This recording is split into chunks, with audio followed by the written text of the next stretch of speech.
السلام عليكم ورحمة الله. الحمد لله الذي أرسل رسوله بالهدى ودين الحق ليظهره على الدين كله ولو كره المشركون.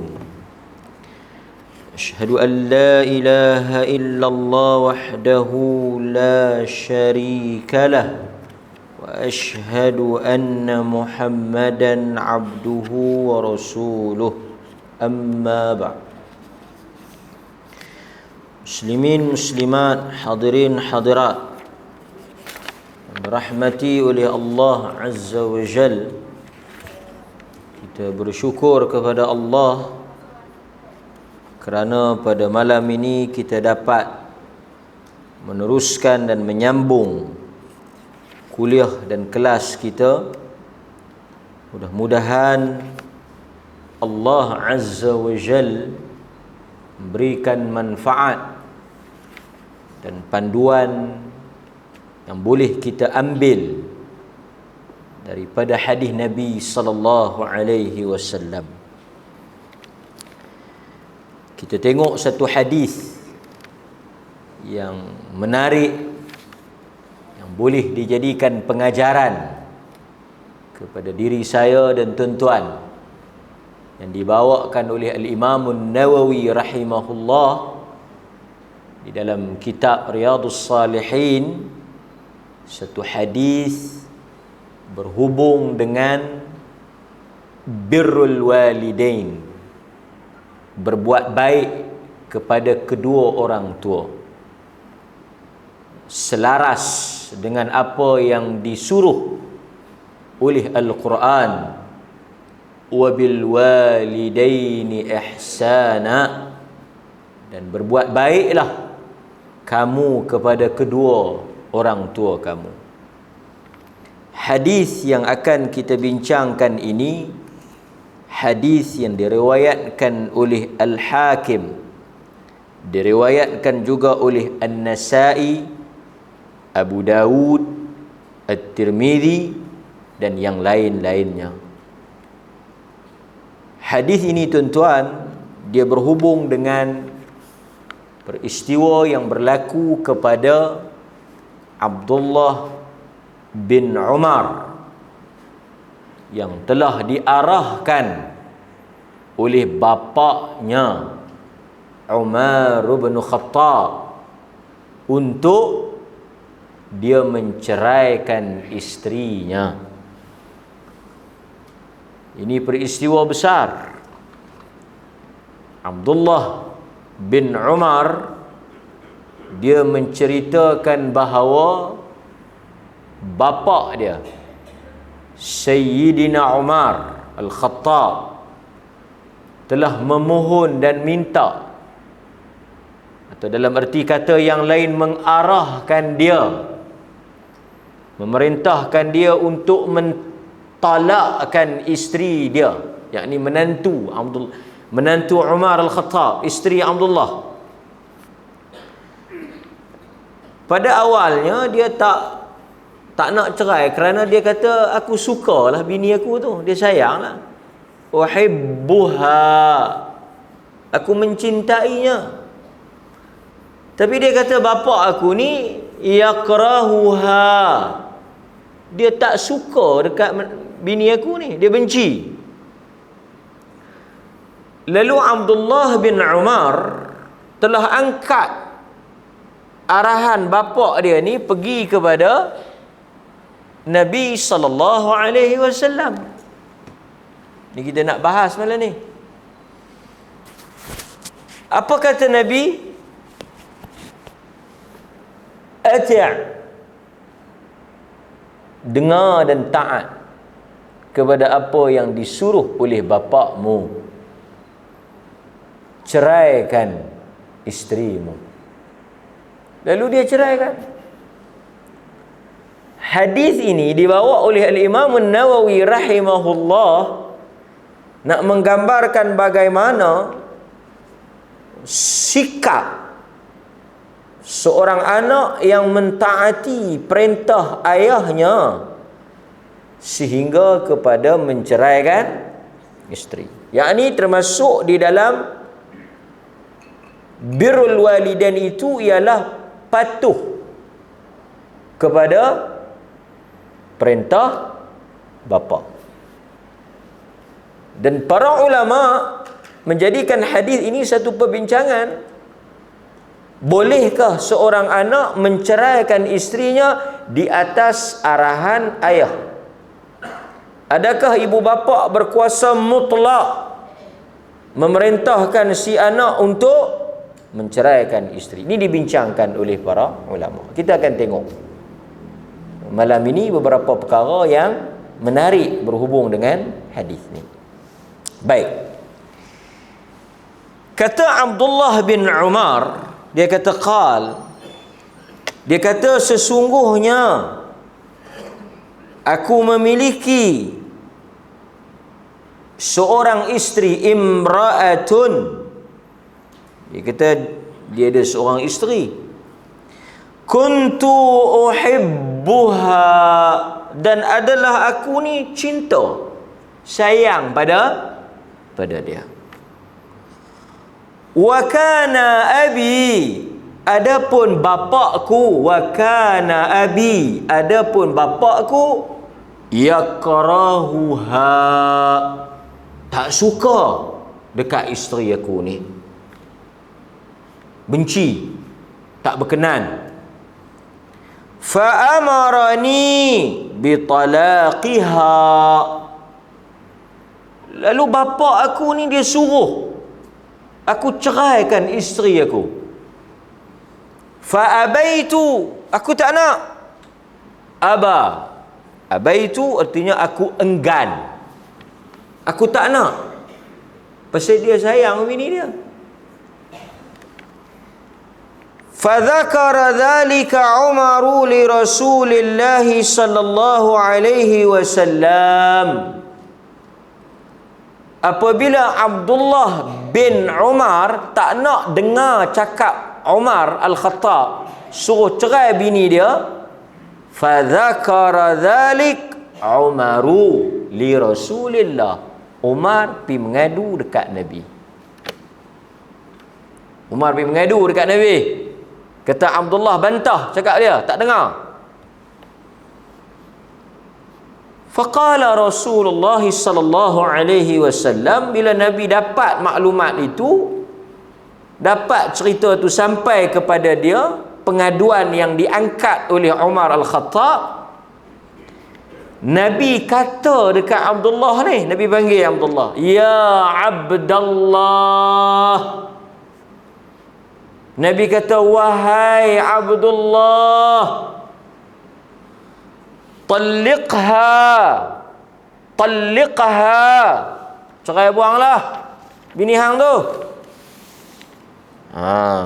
Lalu kata Abdullah bin Umar, apabila Nabi sebut macam tu, dia pun ceraikan, bagi menjunjung perintah Rasulullah dan bagi mentaati perintah ayah dia. Hadis ni seperti yang saya sebut tadi, diriwayatkan oleh Al-Hakim, diriwayatkan oleh At-Tirmidzi, diriwayatkan oleh Abu Dawud, diriwayatkan oleh Ibnu Majah dan yang lain-lainnya.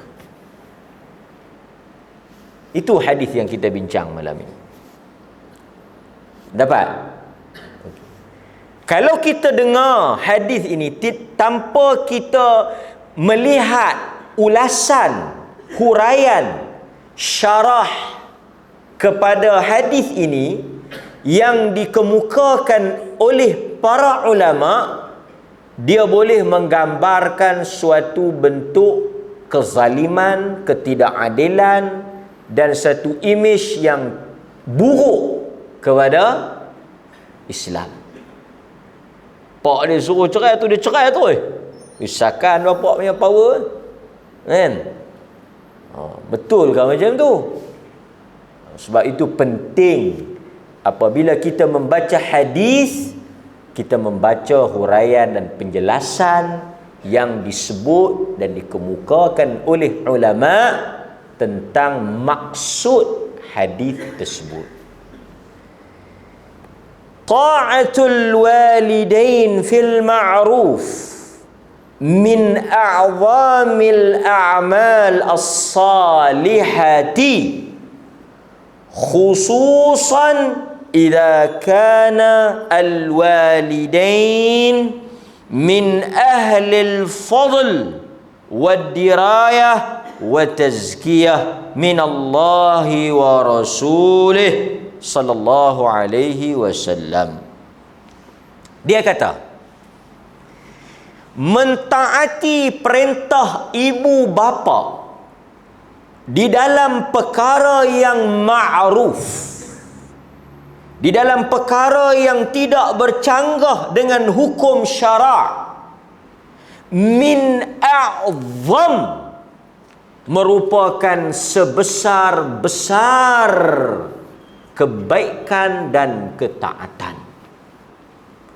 Sebab itu tuan-tuan, yang kita nak tekankan di dalam hadis ini ialah kedudukan ibu bapa dan tuntutan untuk kita dengar dan patuh kepada apa yang disuruh oleh mak ayah kita. Wajib. Tak ada khilaf.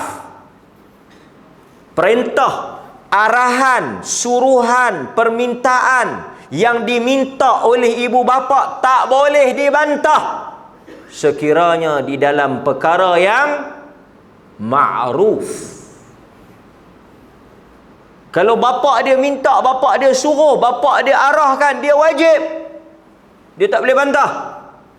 Sekiranya perkara itu perkara yang tidak berlawanan dengan hukum. Samalah juga jika arahan itu daripada ibu. Dia kena dengar, dia kena taat. Dan min a'zam al-a'mal as-salihah, dan antara perkara yang paling besar, kebaikan yang paling besar, amalan salih yang paling besar ialah mentaati mak bapa. Itu agama sebut. Apatah lagi, dia sambung sikit. Apatah lagi, dia kata khususan, lebih-lebih lagi lah sekiranya bapa dan mak tersebut min ahlil fadl, daripada kalangan orang-orang yang saleh, orang-orang yang ada kelebihan, orang-orang yang dipuji oleh Allah dan Rasul, orang-orang yang bertakwa. Lagilah kena dengar. Tuan-tuan dapat tak? Maksudnya kalaulah bapa dia tu orang saleh, bapa dia tu orang yang bertakwa, bapa dia tu orang yang beriman, bapa dia itu orang yang diangkat kedudukannya, macam kes ni Umar, bapa dia siapa dia? Bapa dia Umar. Ni bukan Umar Rajik.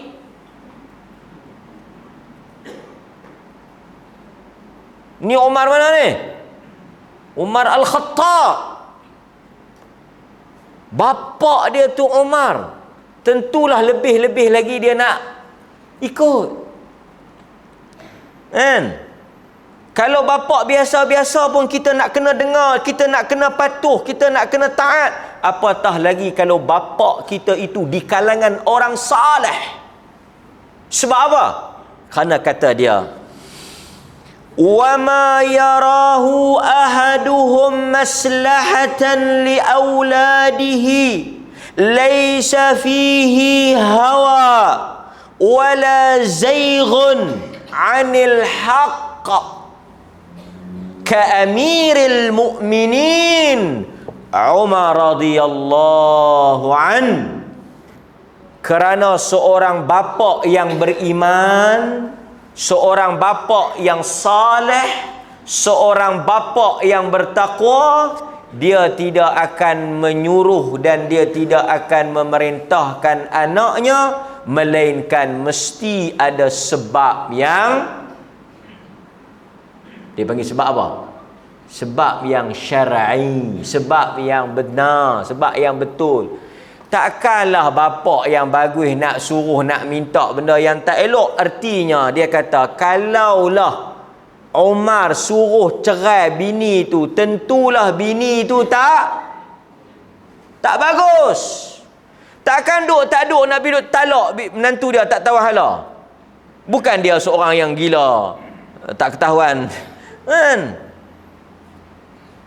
Satu orang bapak bila dia permintaan bapak yang saleh, tentulah dia bertindak di atas alasan yang kukuh. Betul atau tidak? Pasal apa bapak suruh saya cerai bini saya? Aku tadi dapat banyak maklumat dah pasal bini hang ni. Aku siasat memang bini hang ni tak bagus. Seperti satu orang dia pergi cerita dekat apa?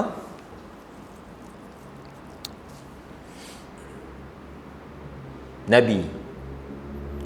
Dia kata, Rasulullah, apa nak buat kat bini aku ni? Awak, bini hang buat apa? Dia tidak menolak tangan lelaki. Bahasa majas, kias tu tinggi. Dia tidak menolak, dia seorang wanita yang tidak menolak tangan lelaki. Artinya dia ni jenis, apa kita nak kata, perempuan yang ni lah, tak elok lah kan, tak bagus. Nabi kata ceraikan dia. Artinya apabila seorang bapa mak yang salehah, dia tak akan sewenang-wenangnya, dia tidak akan menurut hawa nafsu dia, wala hawa wala zaighun. Dia tidak akan suruh anak-anak dia benda yang tak elok dan sengaja nak penaya, nak peruntuh rumah tangga anak dia, melainkan mesti di atas sebab yang munasabah. Itu dia kata. Ka'amiril mu'minin, apatah lagi Umar. Tak kalah Umar nak penaya membantu. Tak kalah Umar nak buat saja-saja, nak bagi apa dia anak-anak dia jadi duda, bercerai apa. Tak mungkin. Sebab itu tuan-tuan, dia kata kalau bapak tu orang biasa pun kita kena taat, kita kena patuh, kita kena buat baik, apatah lagi jika bapak kita itu di kalangan orang saleh. Macam mana tuan-tuan? Yang duk suruh bercerai tak pasal-pasal ni, hak yang jenis lagu mana? Hak yang jenis mami jarum. Kan? Yang macam tuan-tuan duk main masjid, tudung labuh duk pendam dalam telekung ni. Tak kalah kot nak cucuk bagi bercerai. Tak kalah nak buat mulut jahat pergi duduk mengacung bagi bercerai. Tak kalah kot kan. Tak kalah nak telefon anak, nak pergi duk buat berita-berita tak elok, tak kalah kot kan. Pi masjid nu, pi masjid ni, takkan duk nak buat perangai mengacum sana, mengacum, cucuk sana, cucuk sini. Tak kalah kot no. Biar hak yang tak cukup meter tu sudahlah, kita takkan nak tumpang naik sama. Apa beza kita yang tudung labu dakwah ni dengan hak yang tak berapa nak center tu kan. Kalau kita main masjid pun duk bercakap bab orang, tak ada bezalah kita dengan hak yang duk bawah pokok asam. Betul benda dia jendera. Kita kena ada bezalah. Kita orang agama, orang ada takwa, orang masjid, orang saleh. Tentu tutur kata kita, sikap kita, akhlak kita berbeza. Itu yang dia kata, saya hanya hurai je. Okay, dia kata apa lagi? Wa fi hadzal hadis yaqulu Abdullah ibn Umar ibn al-Khattab.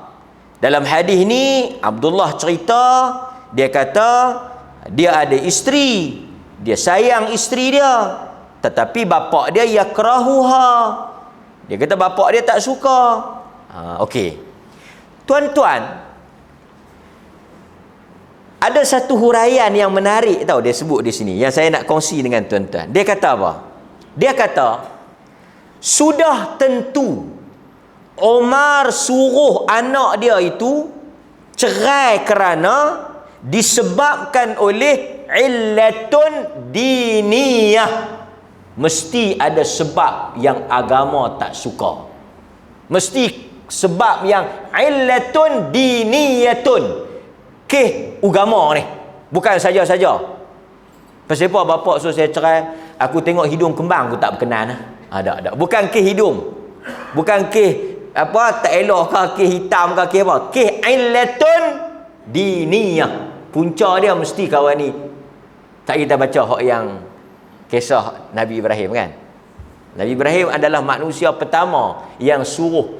Nabi Ibrahim ialah bapa yang pertama, manusia yang pertama dalam sejarah manusia suruh anak cerai bini. Tapi tuan-tuan jangan duduk guna hujah tu pula. Sekali lagi duduk pi asut anak cerai bini, awak mau duk buat perangai aku ni. Aku buat perangai apa? Aku ikut Nabi Ibrahim. Oh amboi, ikut Nabi Ibrahim. Nabi Ibrahim suruh cerai tu tak cerai lagu mana tuan-tuan. Baca tengoklah hadis tu. Kan? Tengok. Macam mana tak cerai? Cuba tengok. Nabi Ibrahim dalam hadis yang diriwayatkan oleh Al-Imam Al-Bukhari. Kan? Daripada Ibnu Abbas.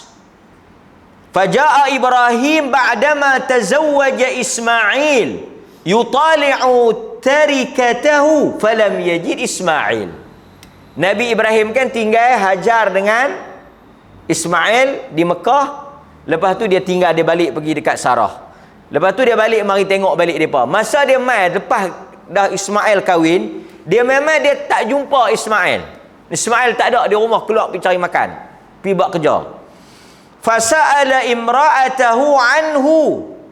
Mana pergi suamimu? Bini Ismail tak kenal lah bapak mertua dia, pasal bapak mertua dia tak duduk di situ. Dia tak ada jumpa lagi dengan bapak mertua dia. Kan? Tuan-tuan tengok cerita 69. Tengok. Kan? Mak engkau ke? Ni bapak engkau ke? Kan? Tapi tak ada kenal mak mentua dengan pak mentua, pasal anak lari pergi Singapura. Kan? Takkan kita nak baca hadis bukan nak cerita 69. Okey. Faqalat kharaja yabtaghi lana. Dia tanya, mana pergi suami engkau? Tuan-tuan janganlah kata teruk benar lah bini Ismail. Pak mentua dia tak kenal. Masa tu tak ada Facebook. Jadi macam mana dia nak like page bapa dia? Dia tak kenal lah kan. Dia kata keluar pergi cari makan ni, pergi kerja. Thumma sa'alaha an aishihim. Aish. Yakni dia tanya tentang ma'isyah, tentang kehidupan mereka. Dah tumpang laki hang tak ada ni. Macam mana hang hampa duduk ni kan? Okey tak? Kehidupan ni macam mana? Cukup tak makan? Apa semua kan? Wahai atihim. Macam mana? Dia pun soal lah. Tuan-tuan, pertama perempuan ni mestilah pelik. Duk tak duk pi duk tanya pasal keluarga kami. Kan? Lepas tu pi duk soal siasat, duk korek mai cerita rumah tangga. Hang ni siapa dia kan? Bukan tak boleh buka tak ketahuan hala. Jawab oleh bini Nabi Ismail ni, nahnu bisyarrin. Kami ni teruk tak ada dah. Tu dia pi maki laki dia dekat satu laki-laki lain yang dia pun tak kenal siapa dia. Dia pi terus buka aib, cerita hal rumah tangga. Lagu ni nak simpan ke? Tuan-tuan. Quran kata apa suami isteri? Suami isteri, hunna libasul lakum wa antum libasul lahun. Suami ialah hunna libasul lakum, isteri ialah pakaian bagi suami, suami ialah pakaian bagi isteri. Pakaian tujuan dia apa? Tuan-tuan ada korap, ada kayap tak? Ada ke tak ada? Ada korap, ada kayap, ada panau. Bila tuan-tuan pakai baju, segok bini kata segok apa, belakang kayap panau penuh kudi pun ada. Kan? Dah pakai baju nampak elok. Tujuan baju libas adalah untuk menutup aib pasangan masing-masing. Artinya bini tak boleh cerita buruk laki, dia kena jadi lagu baju tu. Macam mana baju tutup buruk badan tu, macam tu lah bini kena tutup aib laki. Tak bolehlah cerita buruk laki. Samalah juga laki tak boleh cerita buruk bini. Dua-dua sama, kerana saling tutup menutupi. Kalau dia nak cerita pun dia pergi cerita kat qadi.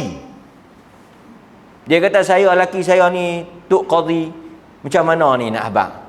Cerita. Jangan buka aib. Tapi macam bini Nabi Ismail ni sakan, nahnu fi dhiqin wa shiddatin fasyakat ilaih. Dia kata teruk lah, susah, makan tak cukup.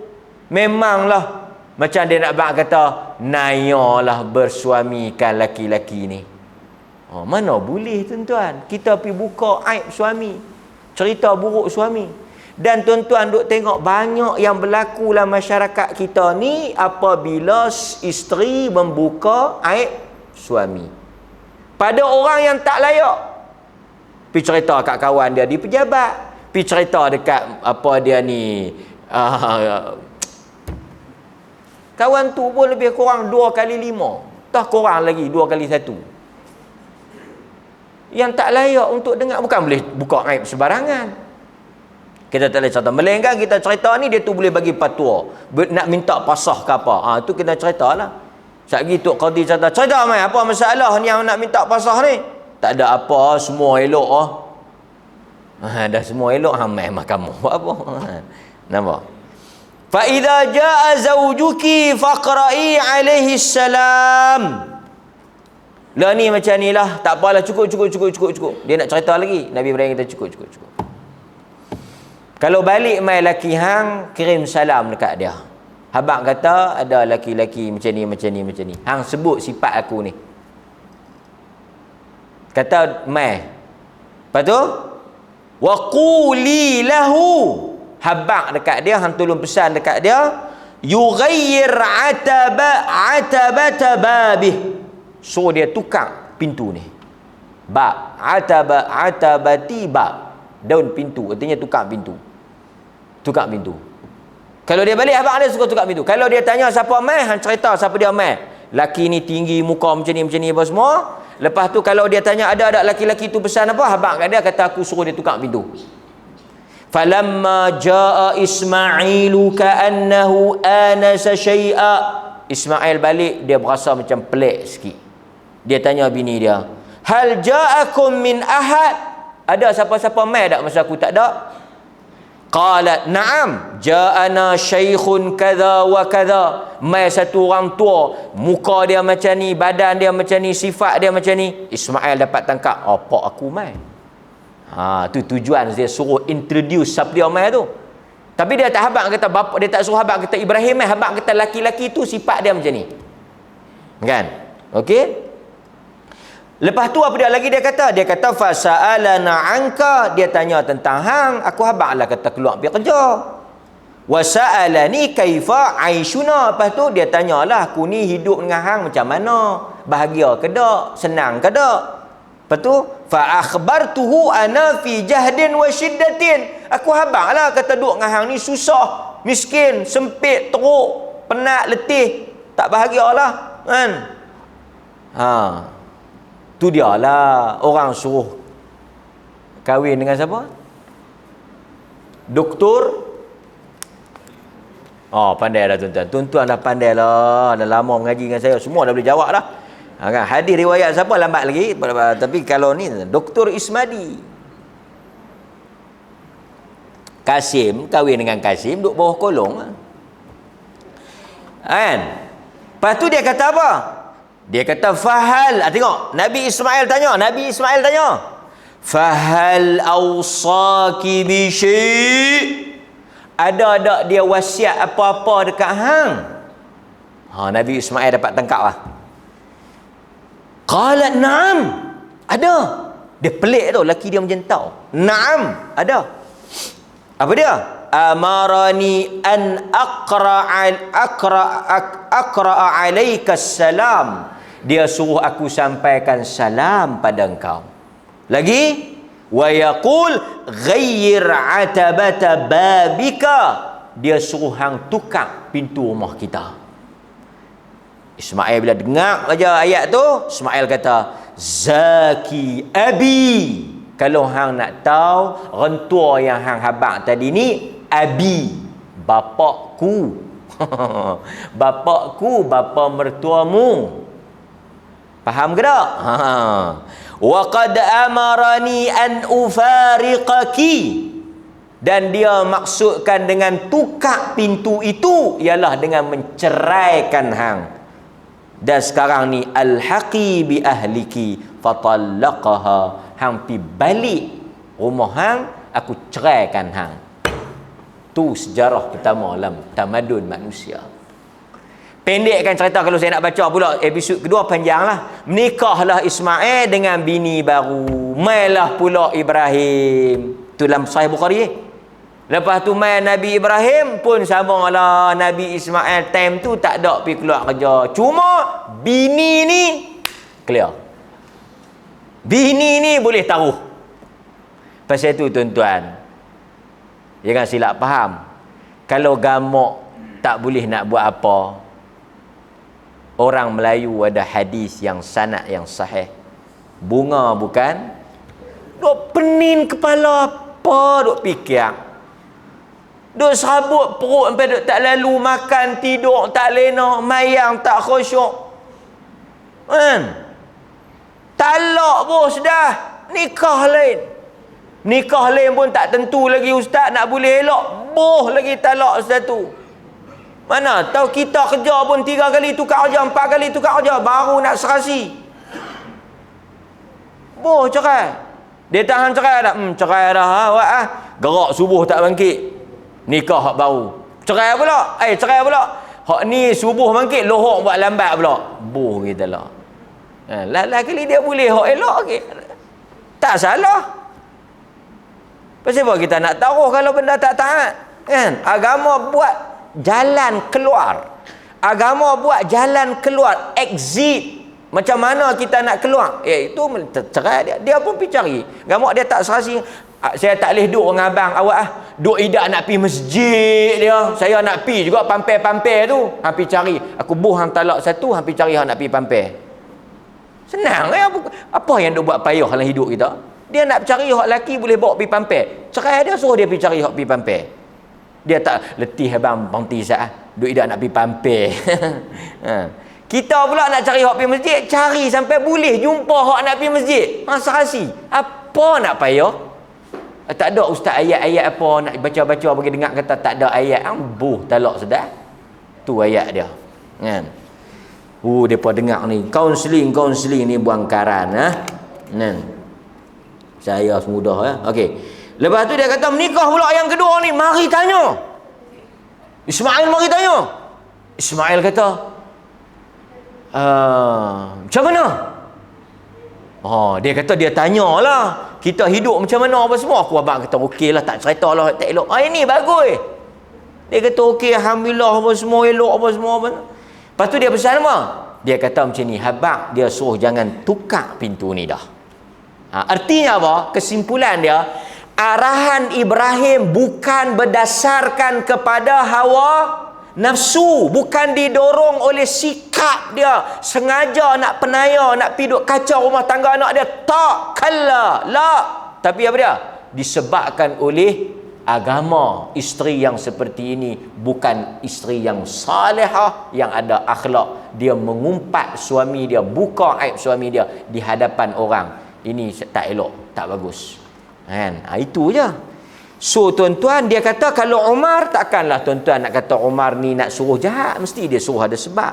Okey, pasal apa Umar nampak hak tak elok pada menantu dia, tapi Abdullah bin Umar tak nampak? Pasal apa agak-agak tuan-tuan? Yang ni penting, menarik kita dengar bagi elok. Dia kata Aku uhibbuha, aku sayang. Tapi bapa aku ni duk suruh aku cerai. Tuan-tuan dia ni, bila saya baca ni, saya nampak memang apa dia ni menarik lah. Tengok dia kata apa. Dia kata, Abdullah ibnu Umar, barangkali dia tak nampak buruk pada isteri dia disebabkan oleh cinta. Sebab itu apabila orang ta'assub dengan satu orang, dia terlalu gulu, fanatik pada satu benda, dia bukan nak nampak dah tak elok. Betul tak? Pasal itu pak dia nampak, Abdullah tak nampak. Pasal apa? Pasal cinta. Bila cinta ni dia kelam mata, cinta itu buta. Tuan-tuan juga yang riwayatkan hadis ni. Tak tahu main mana. Jadi artinya kita penilaian orang yang macam ni kita tak boleh pakai. Kan sesetengah banyaklah main mengadu dekat saya. Dia kata saya ni kesian kat anak saya. Banyak cerita macam ni. Dia kata saya kesian kat anak saya. Pasal apa? Dia kata anak saya ni bagus ustaz. Oi, anak dia laki. Anak dia memang bagus. Memang dia bela elok. Memang bagus. Orang rajin. Tapi bila dapat bini buat hamba abdi. Tapi laki ni oleh kerana sayang, dia dengar cakap. Mak ni yang duk susah hati. Duk pergi rumah tengok anak. Jangan memang tuan-tuan. Satu rumah saya pergi. Saya tak boleh abang lah. Pasal itu tuan-tuan jangan panggil saya pergi rumah. Bahaya. Pergi dia satu rumah. Bunyi ayam. Kring ayam. Dia ingat dia nak mangkit pergi bancu ayam. Dia suruh lelaki dia pergi bancu ayam. Lelaki tu pergi mangkit bancu ayam. Saya kata yang mana satu lelaki, yang mana dia macam cerita macam-macam lah hidup ni. Tapi saya nak bagi tahu tuan-tuan, pasal apa yang anak makcik dia tu sayang sungguh bini dia. Bila dia sayang bini dia, bukan boleh kata apa. Nampak tuan-tuan? Cinta tu membutakan. Pasal tu bila kita guluk ta'assub pada satu orang, bukan boleh tegur orang yang dia sayang. Ada anak-anak kita, dia minat ke apa ke, bukan boleh kata apa. Dia jadi, dia tak nampak dah, dia dibutai. Penilaian dia buta. So, maka sebab itu apabila mak bagi nasihat apa-apa, mak melihat dengan pandangan yang lebih waras. Pasal itu bila anak ni dia cinta, kita kata apa pun dia tak mau, lepas tu dia menyesal nanti. Itulah aku kata dulu hang tak mau dengar. Masa tu hang angau, kan boleh kata apa. Semua baik, kentut pun wangi. Kan? Saya kalau mak tak pergi kahwin dengan dia, ayat-ayat saya kalau mak tak pergi kahwin dengan dia dengan siapa pun saya tak mau kahwin. Tu dia. Mak pun bagilah kahwin, tak ada tengah malam balik main makan nasi rumah mak. Tuan-tuan weh dengar bila sementara nak lena. Tambah lagi? Okey. So macam mana ni?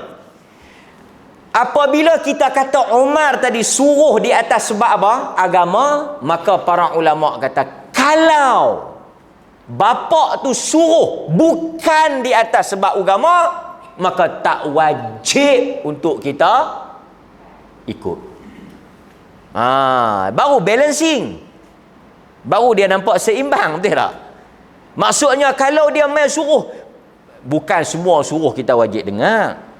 Sebab ada hadis Abu Darda. Satu orang main tanya Abu Darda hadis yang berikutnya. Dia kata mak dia suruh cerai bini dia. Abu Darda kata aku dengar Nabi kata mak bapak ni pintu tengah syurga. Dalam hadis tu kata Nabi sebut mak ayah ni pintu tengah, pintu yang paling besar, pintu yang paling luas kita nak masuk syurga, pintu mak ayah. Kalau hang nak masuk pintu tu, hang dengar cerai. Tapi kalau hang tak mau dengar, hang tak payah duk kisah pintu tu, hang jaga bini hang elok-elok. Artinya apa? Kalau hang rasa perlu hang cerailah. Tapi kalau hang rasa tak perlu cerai, hang tak mau ikut cakap mak ayah hang, tak berdosa, tak apa. Cuma hang hilang sikitlah keberkatan tu. Sebab itu orang pernah tanya kepada Imam Ahmad. Orang tanya Imam Ahmad, mak dia suruh cerai anak, bini dia. Dia kata kena dengar tak?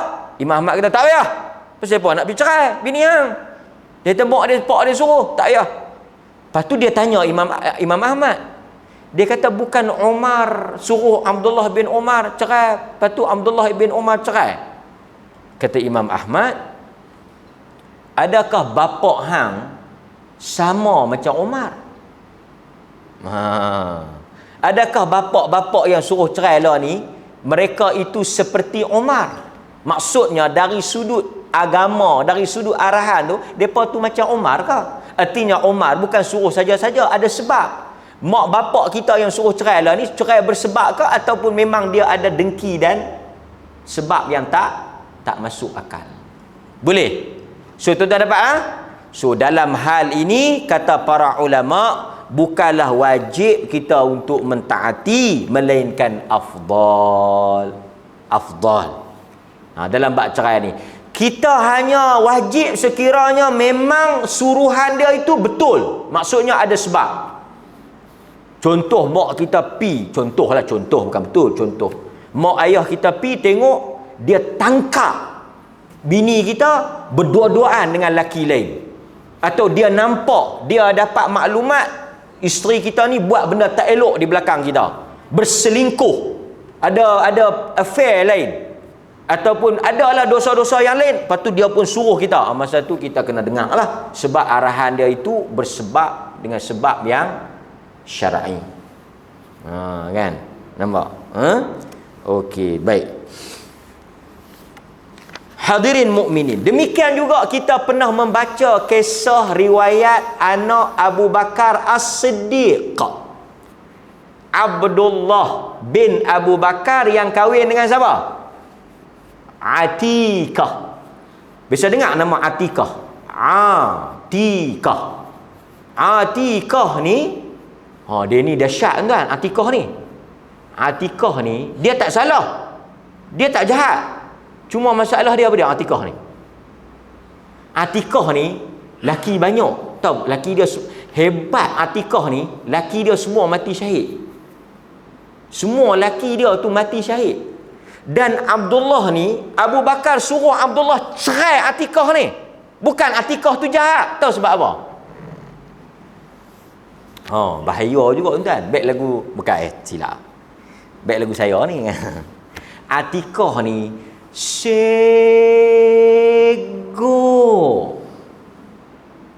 segok tak sanggup. Jadi bila segok tak sanggup, laki ni jadi balok. Sayang nak tinggal. Abdullah ni dulu rajin pergi masjid, rajin berjemaah, rajin pergi perang, rajin pergi berjihad. Lepas-lepas menikah, dia buat sayang bini. Bukan salah Atikah. Nak buat macam mana dia segok? Tuan-tuan cari orang segok sikit. Pasal tak segok main masjid dia. Apa ustaz kata kat bini kami. Dia cerita dia macam tu lah. Abu Bakar As-Siddiq nak pergi masjid, singgah pergi rumah anak dia, Abdullah. Tengok dia duduk bercekerama dengan bini dia. Pilah mayang masjid. Dia tak pergi masjid, tinggal jemaah. Balik main jemaah tak mayang lagi, duduk berdua-dua tak salah. Dia panggil nak dia tahan cerai kau. Pasal apa? Bila duduk segok, duduk tengok muka bini sampai tak tahu pergi ke mana. Betul tak Encik? Gelak sangat tangan ni, pengikut kursi-kursi. Azal lu tuan-tuan, sekejap kita tutup kan.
Baik tuan-tuan. So kita dapat kesimpulan tadilah bahawa hal ini perlu ada pertimbangan agama, bukan pertimbangan hawa nafsu. Jadi bila Abu Bakar tengok Abdullah ni dah mencuaikan tuntutan agama, jemaah dah tak pi, perang berjihad pun dah tak pi, maka dia memerintahkan supaya Abdullah menceraikan Atikah. Tapi demikianlah, bila dah terlalu sayang, dia pun dengarlah cakap bapa dia Abu Bakar As-Siddiq cerai. Cerai tu tuan-tuan, dia pun jatuh sakit, duk kira bersyair saja, mengenangkan suami dia. Abu Bakar pun kesian, tengok jatuh sakit, angau. Abu Bakar kata pergilah, rojok balik, kahwin balik. Kan? Kemudian pendekkan cerita, Abdullah terkorban syahid, Atikah kahwin dengan orang lain terkorban syahid. Hebat Atikah ni, suami-suami dia semua di kalangan syuhada, orang yang mati syahid. Kan? Baik. Satu hal yang saya nak sebut akhirnya untuk kita, hal yang patut kita tengok. Hal ni berkait dengan ibu bapa dan menantu, mertua dengan menantu lah. Tadi kes apa? Kes Abu Bakar dengan menantu, kes Omar dengan menantu, kes Nabi Ibrahim dengan menantu. Antara perkara yang orang awam ataupun masyarakat kita terlepas pandang, punca kepada pertelingkahan dan permusuhan, pertembungan antara mertua dengan menantu apabila menantu atau mertua tinggal sebumbung. Dari sudut agama, apa agama kata bab tinggal sekali ni? Yang kita jangan baca budaya ke apa, kita tak tinggal sekali ni apa hukum dia? Di dalam hukum syarak, antara perkara yang wajib ke atas suami sediakan untuk isteri ialah tempat tinggal. Dia kena bawa isteri dia tinggal di satu tempat yang mana tidak dikongsi oleh orang lain.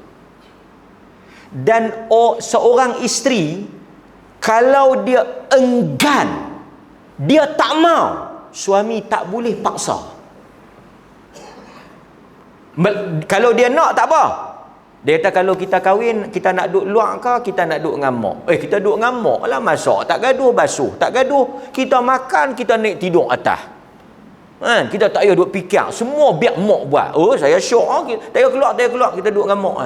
Anak-anak kita pun biar mak pesah. Yang ni tuan-tuan, Piramli panggil family planning. Kan? Ada jenis menantu-menantu yang dia panggil pandang ke timur, pandangan jauh. Kita tak payah sewa rumah. Kita nak kena bayar rumah ni, kita duduk sekali, api air rumah kita gaji simpan bersih. Anak-anak kita pun tak gaduh hantar taska pasal dah ada bibit free of charge. Nampak? Bagus juga pemikiran macam ni. Balik kerja pun kita tak gaduh fikir, balik dena dalam bilik, satgi turun makan, satgi naik esok pergi kerja, semua kita hempuk atas kepala mak abang. Bagaimana pandangan abang? Aku bersetuju. Bukan senang aku nak dapat bini yang bijak macam hang. Akal hang boleh buat biji apa kata Kasim Baba, cerdik macam boleh buat batu cincin. Kan? Tak apalah, saya nak abangnya, kalau bini tu redha, boleh duduk. Boleh duduk. Tapi kalau bini tu tak mau, tak boleh paksa. Bini tu tak mau. Bini kata, saya kalau menikah saya tak mau duduk rumah abang. Termasuk juga isteri kalau suami kata, Kita keluar. Mana-mana isteri yang enggan keluar daripada rumah mak pak dia setelah diajak oleh isteri dia, nusyus. Isteri tu nusyus. Bini dia, lelaki dia kata, ni pasal tu kalau nak kahwin dengan anak saya, pertama tak boleh marah. Kalau marah kena jual. Yang kedua apa dia? Tak boleh keluar daripada rumah. Faham tak? Kalau suami kata, ni aku dah beli rumah, kita kahwin, hang kena keluar. Saya tak mau keluar. Saya tak terima masak. Saya tak mau keluar. Saya nak duduk dengan mak saya. Nusyus. Dia nusyus. Nusyus dosa besar. Kalau dia pergi minta cerai pun, wanita yang mana-mana wanita, kalau dia pergi mahkamah, suami dia boleh buktikan dia nusyus. Tahu apa dia implikasi dia? Mana-mana wanita, pasal tu tuan-tuan tengok hari tu, kan? Isteri file nak cerai pada suami, suami filekan balik, isteri dia nusyus. Mana-mana isteri yang disabitkan dengan hukuman nusyus, hilang hak, semua hak tak dapat, hak apa pun tak dapat kalau boleh buktikan dia nusyus. Gugur semua, muta'ah ke apa ke, pencarian ke apa, hadonah ke apa, habis semua, tak ada. Nusyus ni dosa besar. Salah satu sebab isteri nusyus, tak mau ikut suami keluar. So dia kena win-win situation. Apa dia? Kalau isteri tak mau duduk, saya tak mau duduk dengan mak abang, saya nak keluar, cuti kita balik mai. Suami wajib, aku nak keluar bawa hang pi mana? Aku tak ada rumah, tak apa, Gua Kelam ada, kita pergi tidurlah saat Gua Kelam. Kan? Hampaklah tikak-tikak apa di Gua Kelam. Tapi artinya dia wajib pasal itu 4 perkara: makan, minum, pakaian, apa dia? Makan, minum, pakaian, tempat tinggal. Kan? Yang mesti disediakan oleh suami. Sebab tuan-tuan, apabila berlaku macam ni, permentua dengan menantu ni bila duk sekali. Saya sebut hal dari, saya nak ulahnya bukan dari sudut ni, saya nak ni yang dengar dari hukum syarak. Pertama, suami wajib berdosa, dia tak boleh paksa isteri duduk dengan mak dia. Dan isteri kalau dia tak mau duduk, suami wajib sediakan rumah.